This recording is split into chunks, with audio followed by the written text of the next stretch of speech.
يلا يا بطل. عاش عاش.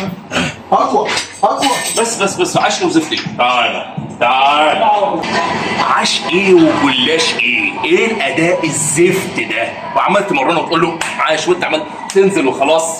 انا هوريكم الاداء الصحيح. يلا بينا ليتس جو. اي تمرين حر لو انا ما عرفتش ازاي اقف واشتغل التمرينه بتاعتي الصح هيحصل لي اصابه مزمنه، بالذات في التمرين الحر. اول حاجه انا في التمرين الحر مفيش اي داعي للحوض، يعني مفيش اي مسند اي حاجه سانده علشان اقدر اشيل وزن تقيل واشتغل بيه. فطالما مفيش حاجه سانده يبقى انا معرض ظهري ومعرض اسفل الظهر في الهواء، يبقى لازم اكون متحكم في التمرين بتاعي علشان اطلعه 100% صح. ازاي؟ هنشوف دلوقتي. يلا بينا. انا بيكون جسمي جوه البار هكذا كاني ضمه، كاني بحضنه، متمكن منه، كانه قطعه من جسمي. ظهري في وضع ركوع مشدود لفوق، اسحب اسحب.